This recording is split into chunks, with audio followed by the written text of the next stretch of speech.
2018년에 한국의 강원도 평창에서 동계올림픽이 열렸습니다. 그 올림픽이 왜 중요한 올림픽이었는가 하면은 동계올림픽에 여러 가지 종목이 있지 않습니까? 그런데 1500m 스피드 스케이팅은 한 번도 아시아 사람이 메달을 딴 적이 없는, 그때까지는 네덜란드 선수가 동계올림픽의 강국이었습니다. 그래서 거의 스피드 스케이팅은 네덜란드 선수들이 차지를 하는데, 그해 동계올림픽에서 19살 대한민국의 김민석 선수가 3위를 해서 동메달을 땄고, 그 사건은 정말 세계를 발칵 뒤집어 놓은 굉장히 큰 뉴스였습니다. 어떻게 19살, 그것도 아시안 선수가 딸 수 있었나. 아시안 선수로서 첫 번째 동계올림픽 1500m 스피드 스케이팅 메달리스트가 된 역사적인 사건이었습니다. 그런데 그 이후에 그 김민석 선수에 대한 뉴스가 나왔는데, 그 올림픽이 있기 전 5개월 전에 훈련을 계속 하는데, 물론 올림픽을 앞두고 다음 올림픽까지 훈련하는 게 국가대표 선수들의 모습입니다만은, 이제 올림픽이 임박한 가운데 김민석 선수가 훈련을 하는데 얼마나 열심히 했든지 그 허벅지 근육이 파열이 된 거예요. 파열이 되면은 또 치료를 받고 일주일 쉬다가 완전히 아물지 않았지만 또 나아가서 또 훈련을 하고, 그렇게 하다 또 파열이 되고, 5개월 사이에 3번이나 근육이 파열되고 회복되는 것을 반복한 가운데 올림픽 시합에 나갔고 아시아 최초로 메달리스트라는 결과를 얻었다는 겁니다. 혹독한 훈련이겠죠. 근육이 찢어지는 훈련. 또 그것이 아물지도 않았는데 또 계속 훈련하는 그 고통 속에 있었기 때문에, 그 훈련, 반복된 훈련을 통하여서 결국은 남이 이뤄내지 못했던 최초의 메달리스트가 된 사건입니다.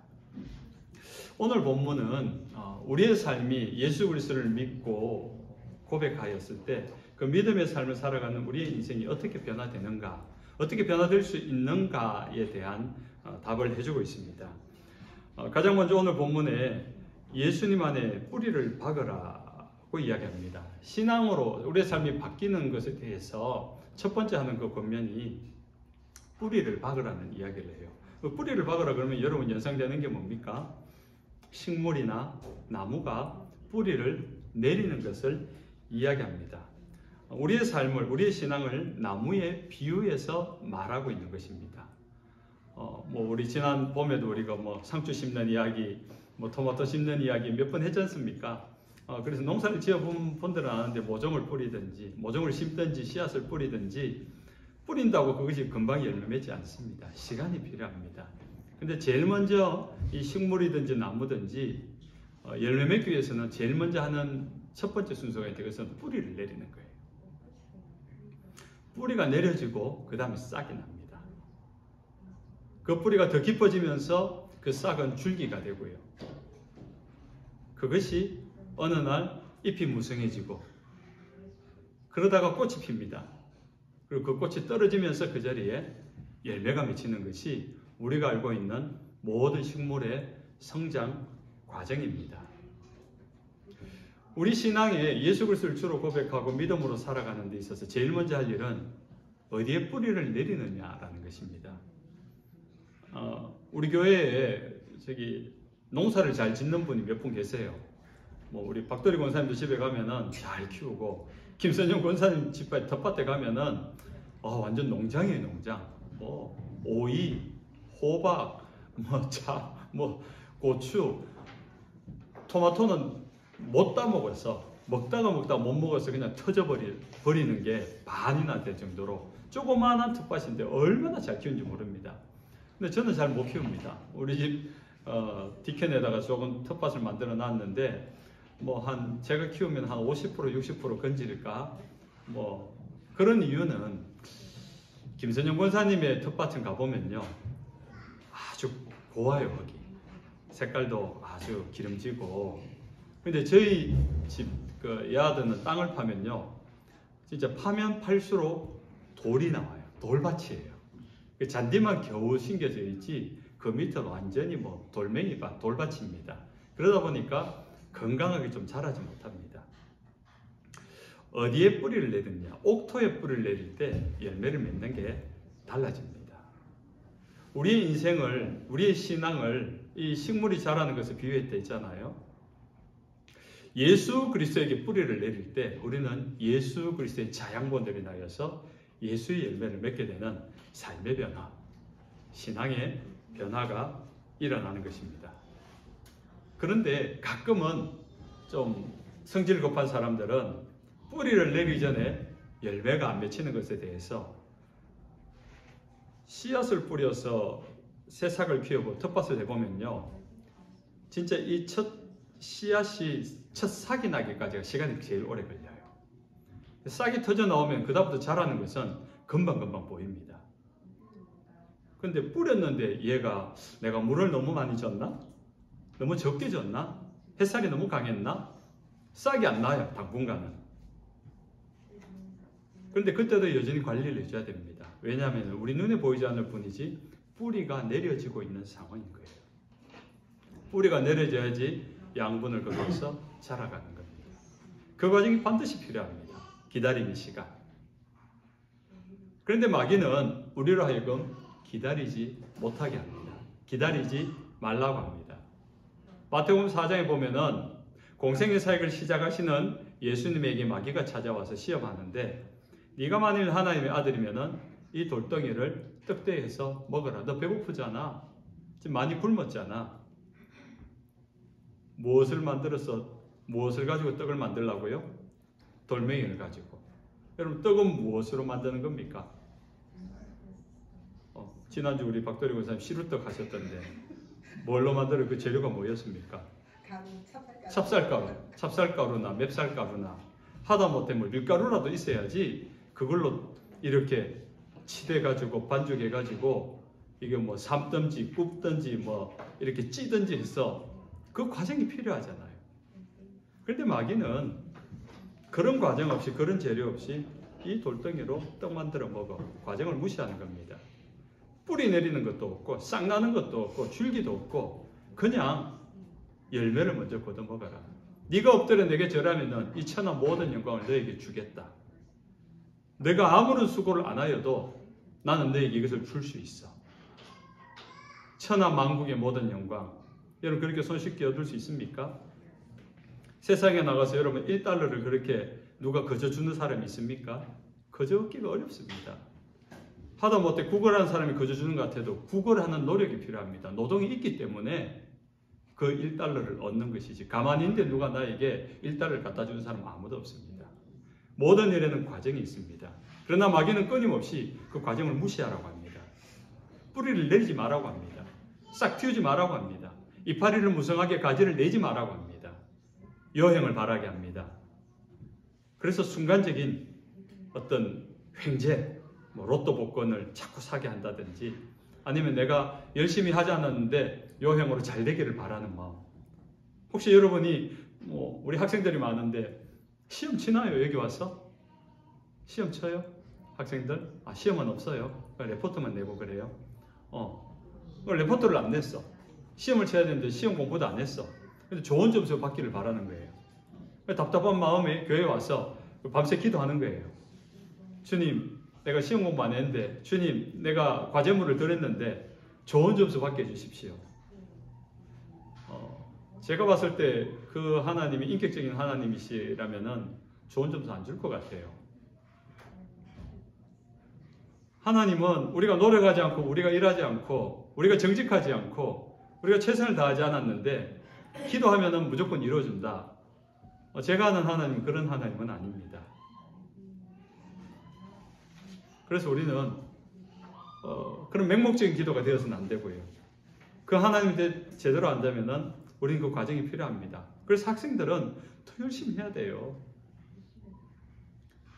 제가 한 주간의 설교를 준비하기 위해서 몇 시간을 투자하는지는 저도 모르겠습니다. 시간을 지어보지 않았지만, 그러나 한 가지 제가 정직하게 말할 수 있는 것은 늘 생각합니다. 늘 자료를 찾아보고요. 그것이 그냥 책에서만 아니라 인터넷에만 아니라 어떤 뭐 세상의 뉴스를 통해서 아니면은 뭐 세상에 되어지는 예를 들어서 뭐 차를 타고 가다가 지나가는 어떤 방송을 통해서 나오는 거라든가 이 모든 것이 여기에 맞춰져 있습니다. 이번 주 할 설교를 위해서. 저는 이번 주 할 설교는 그 전주에 어느 정도 끝내놓습니다. 끝내놓고 전대뼈들을 세워놓고 거기에 대해서 첨삭을 하는 과정이 일주일의 시간을 끝입니다. 그래서 그 내용을 제가 충분히 이해하고 그래서 제가 설명을 할 수 있는 겁니다. 그런데 만약에 설교를 하는 제가 설교 준비도 안 했어. 제대로 준비도 하지 않았어. 그래서 밤새 기도만 열심히 한 주 동안 기도만 열심히 하고 본문은 없이 원고는 없이 기도만 하고 올라서서 이렇게 설교를 한다면 여러분 그 설교 듣고 있겠습니까? 가끔 그런 분들이 있긴 있어요. 나는 하나님께로부터 직통 계시를 받는다 해서 내가 기도해 보니까 하나님 이런 말씀 주셔가지고 그래서 그냥 강단에서 즉흥으로 설교한다. 굉장히 홀리해 보이죠. 굉장히 거룩해 보일지 몰라도 굉장히 무식한 목사입니다. 자기의 역할에 대해서 게으른 사람입니다. 그렇게 기도해서 다 설교할 수 있으면 뭐하러 신학교 갑니까? 여러분 중에 기도 열심히 하는 사람이 설교를 하지. 책임이라는 게 있습니다. 여러분이 공부하는 학생들이라면 전문 분야들 가운데 탁월해야 됩니다. 탁월해서 그 분야들 가운데 영향을 끼친 사람이 되어야 됩니다. 그것이 여러분에게 주어진 사명입니다. 목사에게 설교를 하고 목사에게 전도를 하고 목사에게 선교를 하고 목사에게 목양을 하는 그 일이 제 사명인 것처럼 학생의 사명은 지금 학생 때는 공부하는 거예요. 또 직장에 갔을 때는 열심히 일하는 겁니다. 그 회사에서 일 제일 잘하는 사람. 그런 가운데 하나님의 뜻을 찾아가고 하나님의 뜻을 이루어가는 겁니다. 여행은 없습니다. 어느 날 갑자기 숫자 6개가 맞아가지고 내 안에 행운이 찾아오듯이 내 인생에 어느 타임이 맞아가지고 모든 것이 어느 날 잘 되는 그런 행운은 바라지 마십시오. 만약에 있다면 그 순간 깨달으십시오. 지금 마귀가 와서 나에게 이 돌멩이로 떡 만들으라고 하는구나. 이것은 유혹이다. 이것은 시험이다. 그 모든 과정을 무시한 채 남보다 앞서가려고 하지 마십시오. 그런 길은 없습니다. 그래서 하나님은 우리에게 예수 그리스도에게 신앙의 뿌리를 박으라는 겁니다. 예수 그리스도에게. 예수 그리스도에게 우리의 뿌리가 내려져 있을 때 예수 그리스도의 생각이 예수 그리스도의 그 자양분이 그 뿌리 통해서 올라오잖아요. 예수님의 말씀이 예수님의 생각이 예수님의 마음이 우리 가운데 뽑혀서 올라오는 거예요. 그것으로 내가 줄기가 되고 가지가 되고 꽃도 피우고 열매도 맺혀지는 예수의 열매가 맺혀지는 겁니다. 김민석 선수가 5달 동안에 근육 파열이 3번 이루어졌다 했잖아요. 정말 이거는 기적과도 같아요. 어떻게 5달 동안에 근육이 3번이 찢어졌는데 그것이 다시 회복되고 그 반복을 3번이나 할 수 있을까? 어떻게 그럴 수 있을까?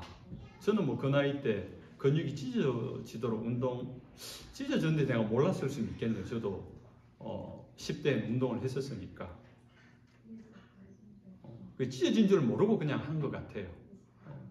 저는 실험을 했기 때문에 하체 운동을 많이 해가지고 아마 통증은 있었지만 그때는 통증이 있어도 뭐 계속 뭐 운동을 하고 이러면은 뭐 근육통이려니 뭐 이렇게 며칠 좀 쉬면은 금방 낫더라고요. 근데 아마 그 이유가 10대에 활발하게 운동을 하니까 이 세포 분열이 활발할 때 아닙니까? 그러니까 회복도 빠른 거예요.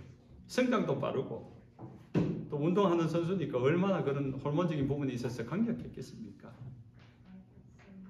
생명력이 활발하니까 성장도 빠른 거예요. 회복도 빠른 거예요. 여러분 생명이 있는 곳에서는요 반드시 변화가 일어납니다. 생명이 있는 곳에는 반드시 성장함이 있습니다. 멈추지 않습니다. 멈추었다 죽은 거예요. 오늘 우리가 멈추었다? 내 심장이 멈추었다? 내 폐가 호흡하는 걸 멈추었다? 오늘 내 신장 기능이 멈추었다? 사망 또는 혼수 상태가 됩니다. 우리의 심장이 1분만 멈춰 있잖아요. 우리는 뇌사 상태에 빠집니다. 심장이 펌프질을 하지 않으면요. 뇌로 가는 피가 중단되어지면 뇌포화도 산소 포화도가 떨어지는 것은 우리는 뇌사 상태가 돼요. 그래서 생명이 있기 때문에 보이진 않지만 끊임없이 박동을 하는 거예요, 심장이. 그 피가 돌면서 우리 안에 모든 신진대사가 활발하게 일어나고 있는 겁니다. 느리긴 하지만은, 연세를 드신 우리 어르신들도 있지만은, 느리긴 하지만은 아직 매일매일 세포가 죽어가는 것이 있는 것만큼이나 매일매일 생성되는 새로운 세포가 있기 때문에 우리가 살아 움직이는 거예요. 세상은 끊임없이 변화합니다. 그런데 놀랍게도 하나님의 은혜, 하나님의 생명력은 자라가는 것인데, 하나님의 생명만 자라가는 것이 아니라 인간이 가지고 있는 그 타락한 죄성도 함께 자라갑니다. 여러분, 이 세상이 옛날보다 살기가 좋아진 것 같습니까? 살기가 어려워진 것 같습니까? 네? 좋아진 것 같아요. 살기가 좋아진 것 같다. 아마 우리 집사님의 이야기는 편리함에 있어서 그렇겠죠. 옛날에는 뭐 학교를 갈 때 뭐 걸어서 뭐 보통 30분 1시간 가야 되는데, 요즘은 뭐 특히 미국 오니까 걸어서 학교 가는 애들 거의 없죠. 다 스쿨버스 오든지 부모님이 라이드를 해주든지 뭐 그런 것뿐만 아니라, 옛날에 뭘 하나 사러 가려면 철물점에 가서 하나 사고, 슈퍼마켓 가서 파 사고, 여기 가서 뭐 사고 했는데, 요즘은 집에서 버튼만 누르면은 아마존 아저씨가 와서 문 앞에 탁 배달을 해주잖아요. 편리한 거예요. 그죠? 그러면 옛날보다 살기가 쉬워졌습니까? 편리하냐? 이 문제를 했으니까. 근데 그럼 옛날보다 지금이 죄가 더 줄어들었을까요? 많아졌을까요? 많아졌어요? 그래요? 그러면은 한 번 더 물을게요. 노아의 시대보다 지금 시대가 죄가 더 많을까요? 적을까요? 노아의 시대보다요? 소돔과 고모라 도시보다 이스 그랜턴이 죄가 많을까요? 적을까요? 많아요? 확신합니까, 입사님? 그러면 오늘 하늘에서 불벼락이 떨어질 수도 있겠네요. 소돔과 고모라는 더 이상 그 죄를 하나님 두고 보지 못해서 불심판을 했잖아요. 노아 때보다 지금 죄가 더 많으면 우리는 지금 곧 홍수에 잠길 수도 있어요. 그렇지만 저희들은 지금 언어의 시대에 살아가기 때문에 하나님께서 그 심판을 참으시는 거죠. 근데 저는 더 많다고. 참는 거 맞습니까? 네, 저는 정말 참으시는 것 같아요. 하나님 참으시는 거 맞아요? 예. 네. 언제 통화하셨지? 네. 정말로 보면은 노아 시대보다 소돔과 고모라보다 지금은 죄가 더 많습니다. 사실은 죄가 더 많다기보다도 죄가 더 발달했습니다. 예전에는 물건 하나 훔쳐도 양심의 가책을 가지면서 물건 훔치는 시대에 있었다면은, 요즘은 물건 훔치고 빼앗는 게, 선교지를 가끔 가면요, 제가 그 다닐 때 보면은 좀 특정한 날 이름은 말할 수 없고 그냥 대놓고 가방 열고 훔쳐가요. 실제로 경험한 일이에요. 깜짝 놀랐어요. 그래서 선교지 갔을 때는요, 어떤 나라를 갈 때는 가방을 뒤로 밀 수가 없어요. 꼭 앞으로 이렇게 안고 가요. 메고 가면 뒤에 따라오면서 이렇게 열어가지고, 그래서 보잖아요. 당신 뭐하냐고 해도 막무가내예요. 사람들이 둘러싸요. M자로 시작한 나라에 가서 그런 일을 당했어요. 시장을 지나가는데 사람들이 둘러서가지고 다른 사람이 봐도 간섭 안 해요. 못하는 거예요. 택시를 탔는데 가이드를 같이 타고 갔는데 돈을 3배로 내라는 겁니다. 그래서 가이드가 왜 그러냐니까 이 사람은 외국인이지 않냐고. 그래서 돈 더 받는다고. 그래서 그냥 주는 거예요. 뺏기는 거예요. 요즘은요, 죄를 지어도 은밀하게 짓습니다. 몰래 숨어서 짓습니다. 교묘하게 짓습니다. 합법적으로 짓습니다. 옛날에 죄 그러면 불법적으로 지었는데, 그게 다 죄였는데 요즘 합법적으로. 요즘은 법을 아는 사람이 더 큰 죄를 짓습니다. 얼마나 죄가 노련해졌는지, 발달됐는지, 이 시대 속에서 사람들의 죄를 개발하는 그 아이디어가 너무너무 기발합니다. 그 말은 무슨 말이냐? 아담의 타락 이후 죄가 시작된 인류 역사에서 지금까지 그 죄가 멈춘 적이 한 번도 없습니다. 그럼 이 시대는 타락의 시대냐? 그럼 우리는 지금 이 시대가 점점 타락해 가는 것 같습니까? 아니면 아예 타락한 상태에 우리가 사는 것 같습니까? 뭐가 타락입니까? 성경에서 말하는 타락은요, 하나님의 백성의 타락을 말해요. 이스라엘 백성들이 하나님을 경외한 믿음으로 살아가잖아요. 그런데 하나님을 경외하고 말씀으로 살아갈 때는 이스라엘 백성이 하나님의 부흥이 와요. 그때 언젠가 하면은 다윗 때입니다. 온 나라의 백성들이 여호와를 경외하고 나단 선지자 같은 사람들이 하나님의 말씀을 선포하고 가르치면 백성들이 따르고 왕으로부터 백성들이 하나님을 경외한 믿음을 살았어요. 그러니까 하나님이 막 복을 붓듯이 부어줘요. 다윗 때는 모든 나라에 전쟁을 한 번도 패한 적이 없습니다. 주변 나라들이 조용합니다. 그 거대한 애국도요 잠잠합니다. 건드릴 수 없는 나라, 전성기를 누려요. 그런데 여전히 애국은요 우상의 나라였어요. 이스라엘과 가장 가깝게 사는 블레셋, 암몬, 모압 여전히 하나님을 믿지 않고 다곤 신상을 섬기고 바알을 섬기고 여전히 그 주변 국가들은 우상들이 절배했는데 하나님은 은혜의 시대 거룩한 나라로 이스라엘을 인정했습니다. 그런데 이스라엘이 타락했다고 할 때 보면은 여전히 주변 나라들은 여전히 우상 숭배해요. 그대로 있어요. 그럼 하나님 타락했다고 할 때 누가 타락한 겁니까? 이스라엘 백성들이 하나님을 떠나기 시작해요. 하나님의 말씀을 듣지 않아요. 하나님의 말씀은 아는데 예배는 하는데 형식적인 예배밖에 드리지 않습니다. 성경 분명히 그것을 구분해요. 그럼 오늘 이 시대의 타락은 무슨 타락이냐? 세상은 여전히 타락되어 있어요. 여전히 죄가 간영하고요. 여전히 다양한 죄악들이 개발되고 있고 요즘 보이스피싱도 넘어서 가지고 하여튼 뭘 하나 클릭만 잘못해도요. 핸드폰으로 문자가 왔는데 이 궁금해서 누르기만 하면요. 그냥 홀랑 다 틀린대요. 저한테 암호 같은 문자 보내지 마십시오. 무시할 겁니다. 알아들을 말로만 문자를 보내십시오. 그럼 제가 답해드리겠습니다. 근데 무슨 이거 누르면 링크와 연결됩니다. 목사님 은혜로운 그거 있어요. 링크를 눌러 겁나서 물론 틀려나갈 돈도 없지만은 제 신상이 틀리고 제 통장에 돈이 틀릴까봐 링크는 제가 메일로 오는 건 다 지웁니다. 제가 아는 사람에게 보내준 거 외에는. 요즘 그래서 그런지 하여튼 하루에 한 10몇 통이 전화가 오는데 조심조심 받습니다. 전화 받다가 혹시 틀린 거 아닌가 싶었어요.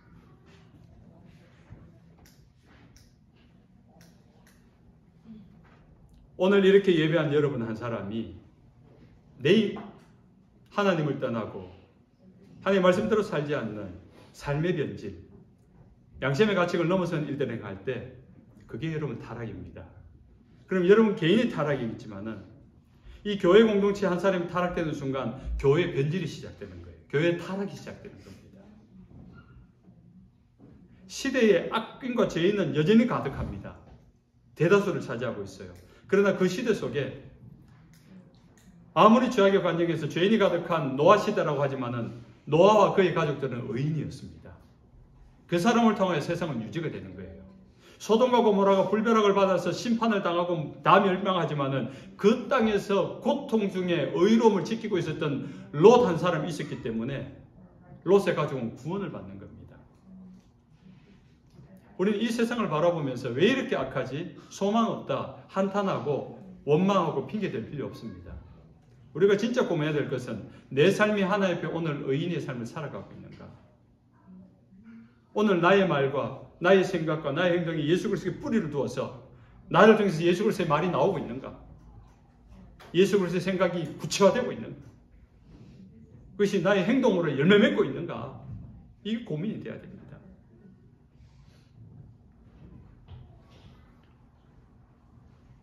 그래서 오늘 6절에 그리스도 예수를 주로 받았으니 그 안에서 행하되라고 합니다. 행함을 이야기합니다. 열매를 맺어가는 것은 행함으로 나타나야 돼요. 내가 주여 믿습니다 소리 지르고 몇 시간을 기도한다고 그게 신앙이 아니고요. 그렇게 기도했다면은 삶 가운데서 내 삶이 행함이 나타나야 돼요. 행동하는 신앙이 된다는 거고요. 그것이 꽃을 피우고 열매를 맺는 것인데, 그럼 무슨 열매를 맺느냐? 어떤 행함을 가져야 되느냐? 그 안에 뿌리를 박으며 세움을 박아 교훈을 받은 대로 믿음에 굳게 서서 교훈을 받은 대로 그 교훈, 오늘 이렇게 말씀을 통해서 배웠던 하나님의 말씀, 깨달은 것들, 내가 성경을 읽다가 배우고 깨달은 것들, 그 교훈을 받은 대로 믿고 그 믿음에 굳게 서서 행하는 것, 그것이 신앙의 열매입니다.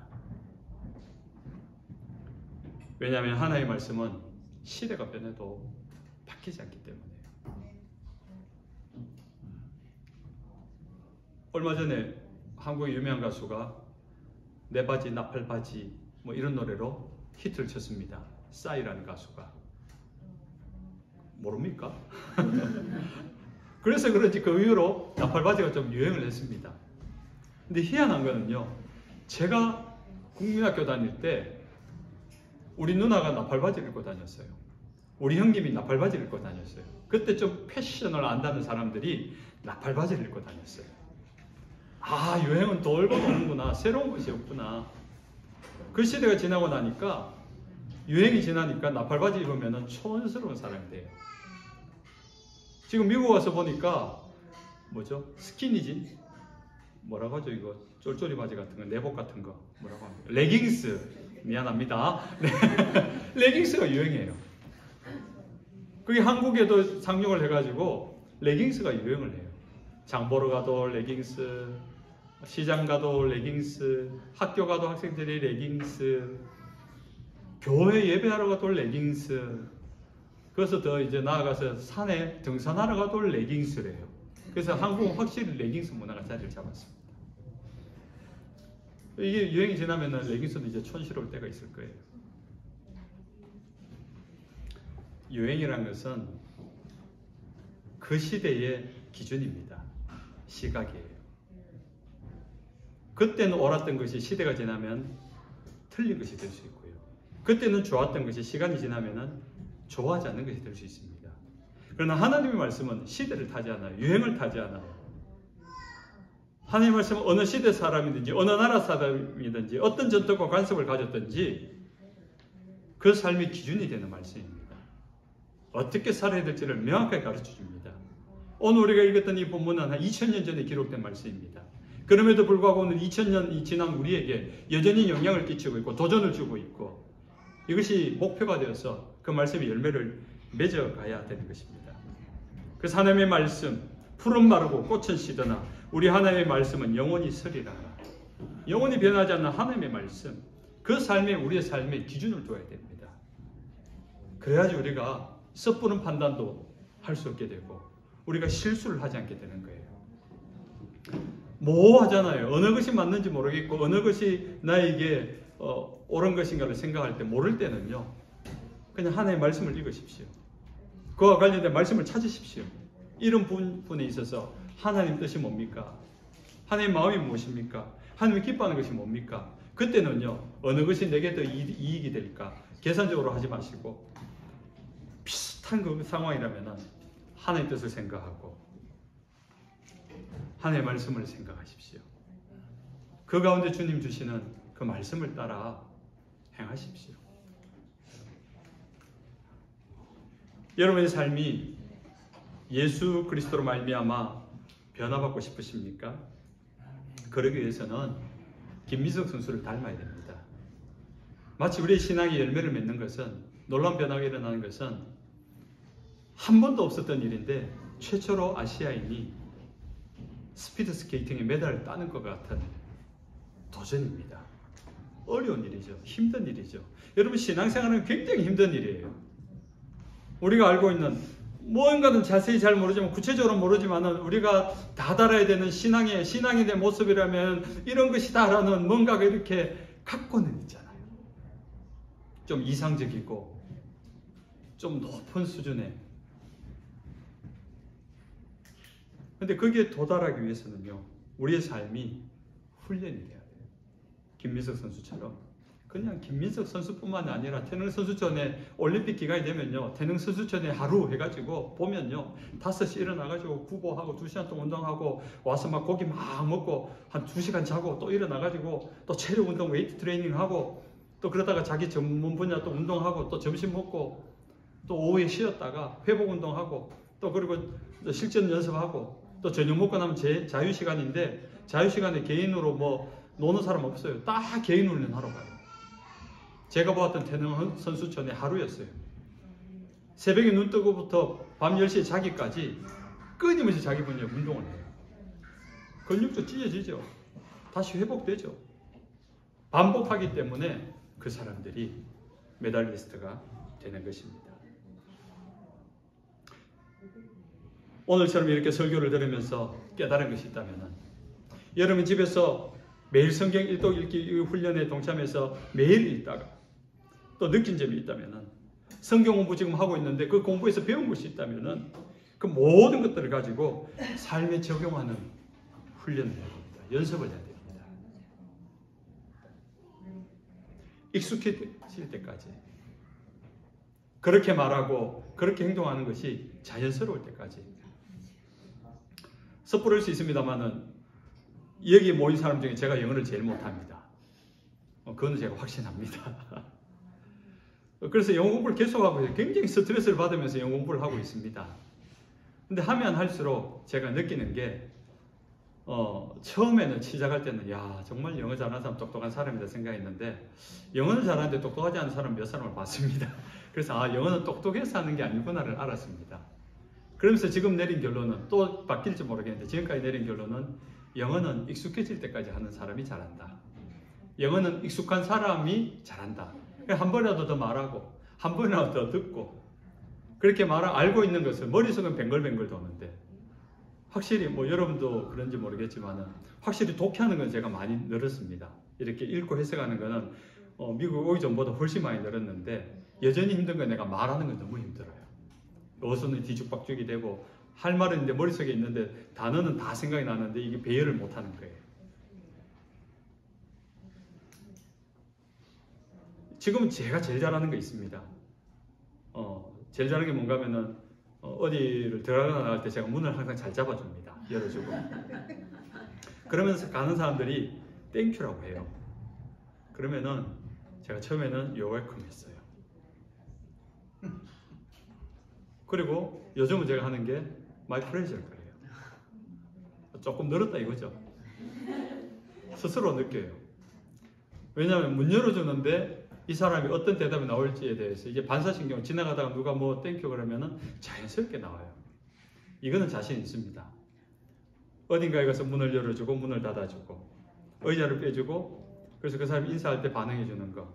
저는 매일 운동 나갑니다. 동네 사람 보면 인사합니다. How are you 하면 Good, how are you? 이 자연스럽게 나옵니다. 이건 내가 생각해서 나온 게 아니라 입에 붙어버렸어요. 익숙함입니다. 지난 2년 동안 내가 얼마나 문을 많이 잡아줬겠습니까? 수백 번, 수천 번을 잡아줬을 겁니다. 익숙해지니까 이제 뭐 지나가는 사람이 뭐라고 말을 해도 처음에는 말할까 그냥 가라 이렇게 했는데 이제는 그분이 말하는 걸 듣고 싶어요. My pleasure를 하고 싶어가지고 You're welcome 하고 싶어가지고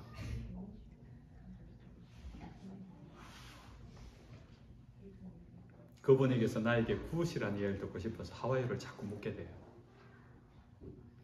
익숙함입니다. 생각해보면 그 말 갖고 스트레스 받지 않는 이유는 아마 수백 수천 번을 내가 말했던 것 같아요. 그래서 그 말은 자연스러운 겁니다.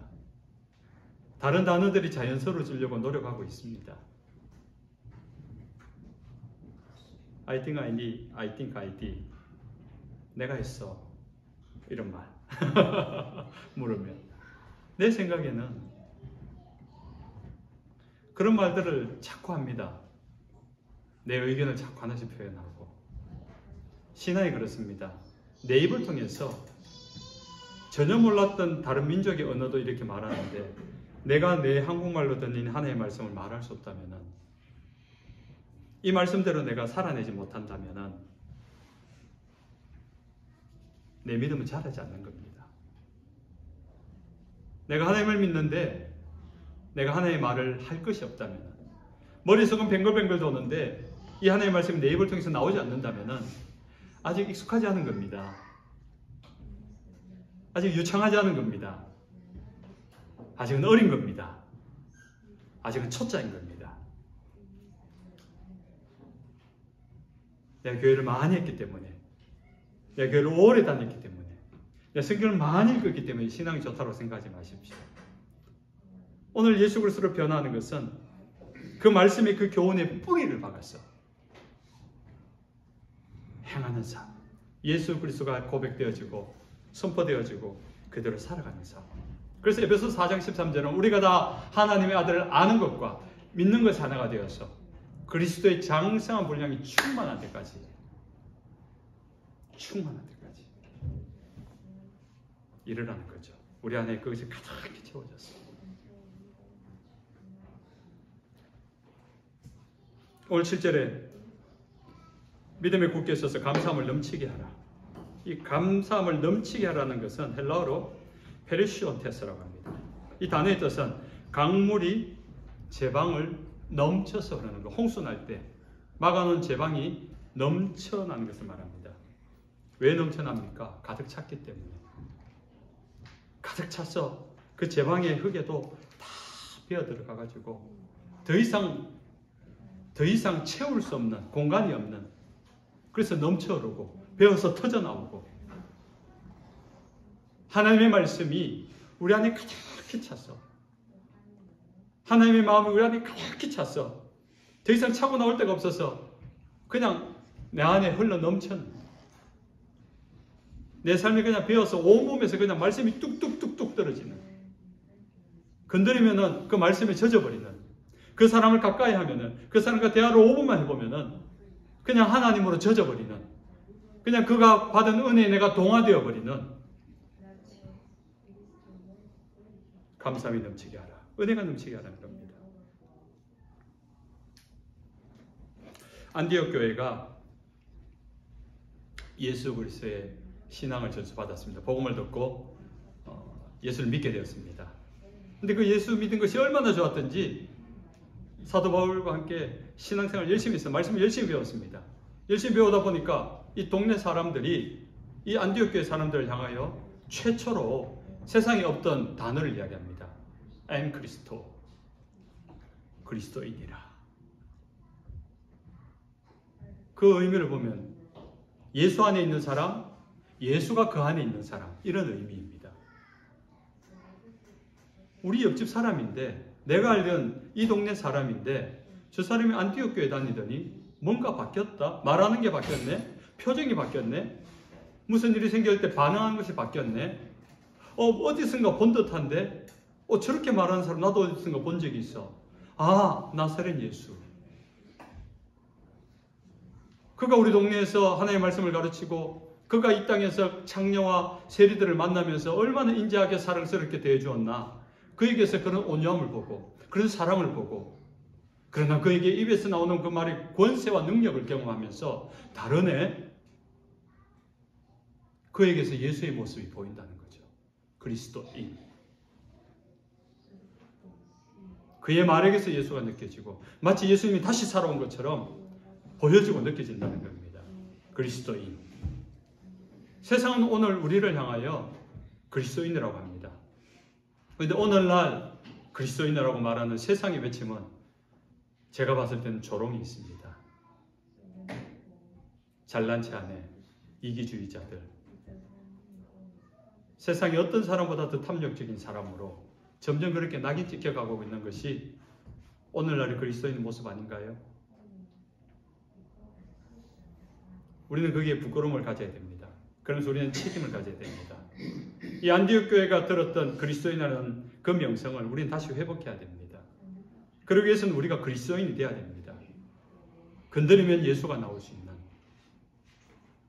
여러분과 대화를 하면은 이분이 진짜 예수를 아는 분이구나. 여러분의 삶의 족적이 지나간 자리에는 세상 사람들에게서 보지 못하던 예수 그리스도의 자비하심과 사랑하심과 친절함이 있어야 됩니다. 이제 말씀을 했습니다. 사랑하는 하나님의 백성 여러분, 예수님께 뿌리 내리는 삶이 되십시오. 세상의 유혹과 공격에도 흔들리지 마십시오. 날마다 예수님을 닮아가십시오. 요행을 바라마십시오. 신앙생활에 요행 없습니다. 내가 어느 날 갑자기 하나님 은혜를 강력하게 주셔가지고 능력도 생기고 내 신이 이만큼 깊어지고 없습니다. 만약에 그런 은혜처럼 보여진다면 마귀가 유혹하는 것일 수 있습니다. 생각해 봐야 됩니다. 신중해야 됩니다. 하나님 내게 지혜를 주셔서 성경 한 번만 읽었는데 100번 읽을 것 같은 말씀의 기억력을 주십시오. 그런 기도 하지 마십시오. 주님은 응답하지 않을 겁니다. 기다릴 겁니다. 100번 읽을 때까지. 우리는 하나님 앞에 정직해야 됩니다. 예수님을 바라보시고 예수님처럼 생각하시고 예수님처럼 말하고 행동하십시오. 세상 사람들이 여러분을 볼 때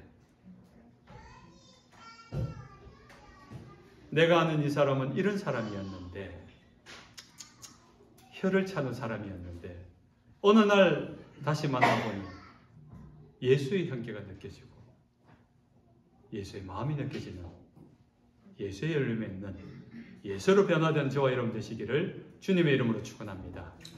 아멘. 찬송하겠습니다. 289장